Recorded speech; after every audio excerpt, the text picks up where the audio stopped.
What's up, guys? We are finally back. It's a video every Monday here. That's our only day off from the store, so we're really pushing to do at least one video a week.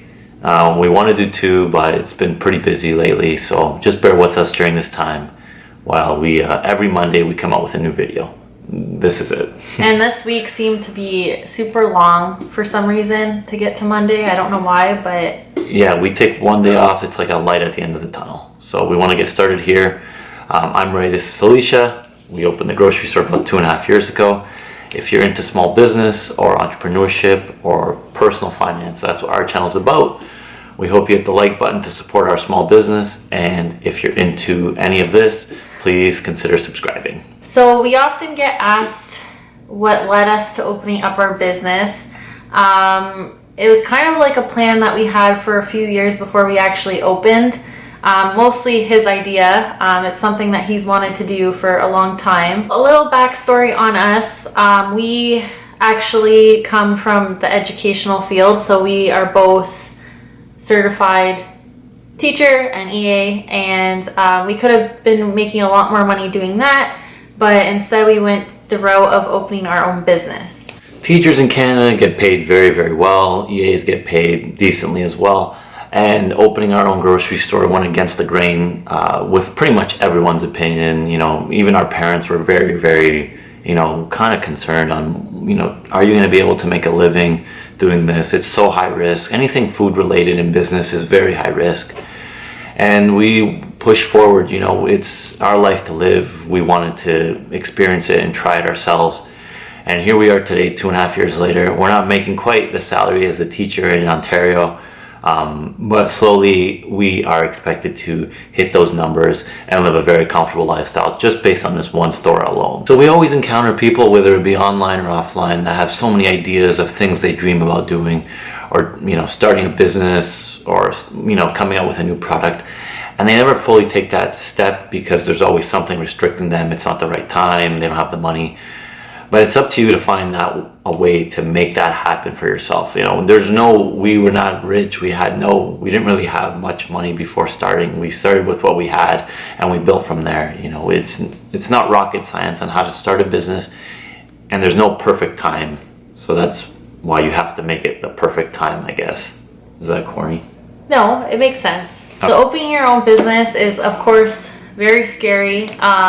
Just because there's so many unknowns. You want it to do well, but you don't know if it'll do well, and just everything that ties into it. I feel like that feeling is pretty normal though for everyone, and you just kind of have to take the leap and actually do it if you're very passionate about it. Just setting the example, two people that had stable careers, we went to school for this, did something completely against the grain, and here we are at this point in time succeeding quite well. So this isn't to brag or boast or anything. I'm just telling you, no matter what point in your life you're at, it's possible to succeed in even a business that nobody says you can succeed in. So today we're going to show you around the store all the improvements we made. We've literally built it from the ground up. It was literally rubble on the ground before we started.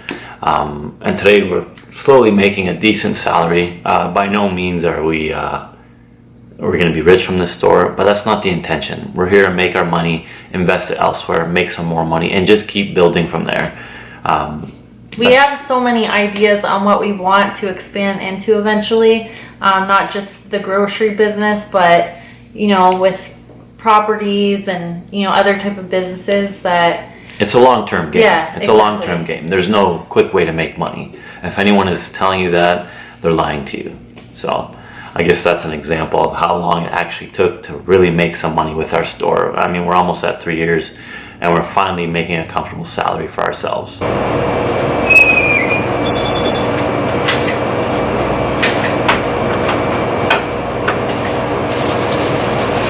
Hi.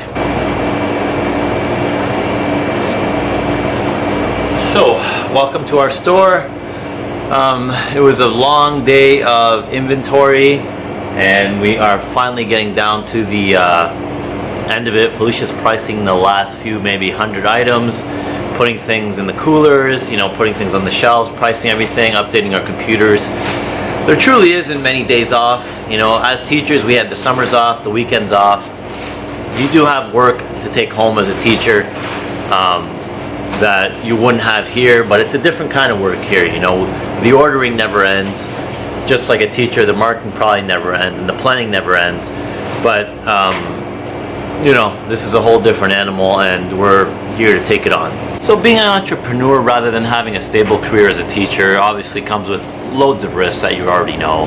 You know, you can fail and lose everything. You can possibly be bankrupt, things like this. But the main difference that we find is we're in control of our own destiny. We can do exactly how we want to do things. There's no boss on top of us every day. There's no clocks to punch in. There's no set schedules, except the fact that we need to be pretty much here open during our hours. But at the end of the day, I think the main difference is if we fail, it's on us. If we, you know, succeed, it's on us. And that is being an entrepreneur in a nutshell.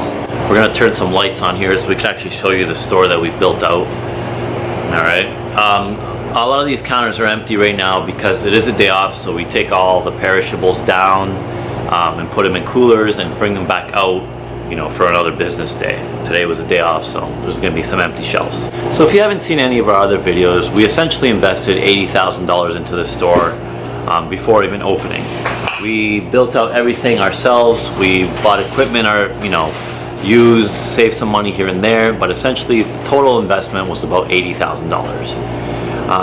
The difference you can look at is being a teacher, you don't necessarily have to invest into the job unless you look at the education it takes and the amount of money it takes to get that education. Jumping right into the numbers, you know, Felicia and I aren't making the money we would if we were both in education.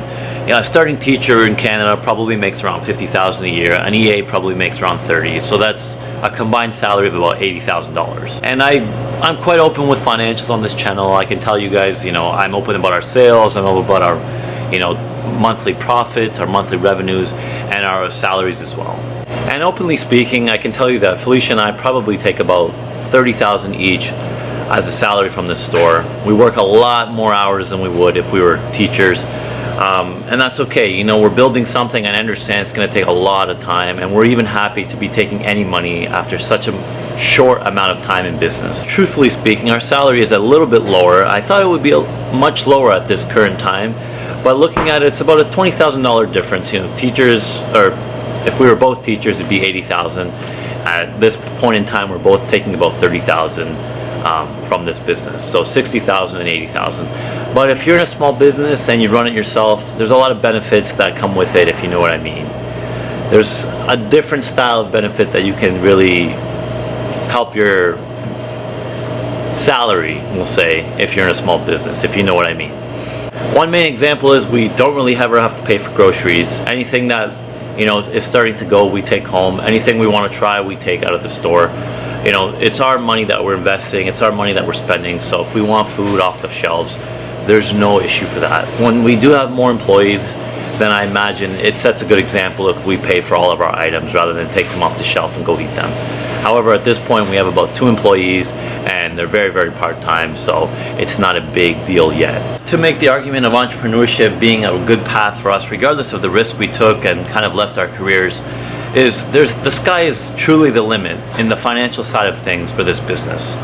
As in, this is the starting point, and we're currently taking a pretty modest salary that's almost as much as we'd be making as teachers, yet it's only 2 years in. So if we're looking at 3, 4, 5 years in, you know, we don't really know exactly how much this store can be built more than this, but more exposure and more customers, and essentially if we can add more inventory, then it all goes full circle and builds our own salary even more. Whoa! How much?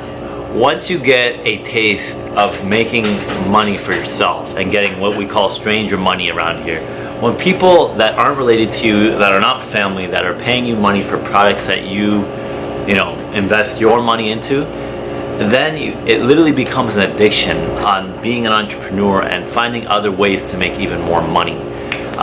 You know, you've seen our videos. We're interested in like another location, a bigger location, a cafe at one point. when you become an entrepreneur and you find success in the smallest forms, I'm telling you, you get addicted. It's a hook. You'll never stop trying to keep building. It's almost a bad thing in the way because you're never satisfied, but at the same time it's good because it keeps you motivated to keep growing. You're never complacent, you're never stagnant. You want to keep moving and growing. Life's about moving, and what's our customer always say? Life's about dodging and moving. Something's not working, you dodge it. Something's going good, move forward with it. And I'm going to tell you, when you actually become an entrepreneur or start your own business or do anything against the grain, there's going to be a lot of noise. And let's just say the noise isn't captured by, people's negativity, people trying to tell you, you can't do it, you won't be able to. Most businesses fail in their first year. But that's noise that is just going to inhibit you from doing exactly what you want to do. And usually that noise is coming from a place of people's own insecurities that never really followed what they wanted to do, so they don't want you to do it either because they don't want to feel inferior. That's the way I explain it. There might be better ways, but that's the way I saw it when we started. And it doesn't end as you keep going. People will constantly badger you until, either it's undoubtedly that you made it, or, they'll tell you, I told you so if you failed. But, we're not going to look at the negative part of this. You're going to succeed, and I know you'll succeed. So just keep, moving along. And I know, money isn't completely everything in this game. You really have to really enjoy what you're doing. If you can get up every day and generally enjoy what you're doing, that can be more important than making more money than your previous job that you left.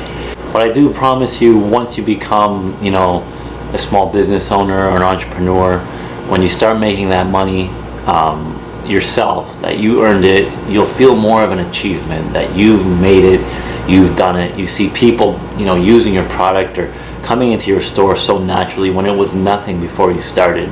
And if you stop what you're doing, then that product may cease to exist, or it may never happen again in your location. So there's a certain pride and a self-worth that comes with starting your own business, being an entrepreneur, that I don't think you get from working a job that you don't like for somebody else that you may not even know. Sometimes that can be more important than the money in general. So I'm finally done and I'm ready to go home, but just expect to work hard when you open a business. It's going to be a lot of work. It's going to be like 10 times harder than you actually think it's going to be. So don't think that, you open a business and it's literally just going to walk away from you and it's going to be fine and you don't have to put any work into it. It's not going to run itself. Yeah, exactly. Don't expect to leave and have employees run it. Nobody will care like you do. We've said this in other videos. If you're not there, you're probably going to run into more issues if you were there. Does that make sense? Yeah, and it's always good to get to know your customers too, because like if you end up do leaving someone there and something does happen, they'll have more respect to actually come talk to you and you can solve the problem. Essentially it's like having a baby. Yeah. And you leave a babysitter at your store, and if something comes up, you're better able to take care of it because you're the parent. Yeah, and you've always taken care of the baby. Yeah, that makes sense. I guess. Yeah, it Anyways, makes sense. Yeah, thanks for watching this video, guys. We wanted to show you like the realities of leaving a career for something that's really, very, very risky and against the grain. Show you that it's possible to succeed. I know it's still a young business. We've only been doing it 2.5 years now, but we're making a decent salary. We're comfortable. Yeah, we work our asses off here. So you're really working so much harder now so you can have an easier future, right? You establish a business and then in the future you hope it's easier and more manageable without you being there 24/7, because at this current time, it's like we bought ourselves a job, but it's a business for the future. You know, in 10 years from now, I can't see us being in the same position that we're working 24/7. We're hoping things establish themselves and we can run this place without being here at the day-to-day operations. All right, I'm gonna leave it at that. Do you have anything else to add? No, because I I'll think talk you took forever care of here. it. Okay. We're gonna go now. Bye. Bye. Subscribe if you like our videos.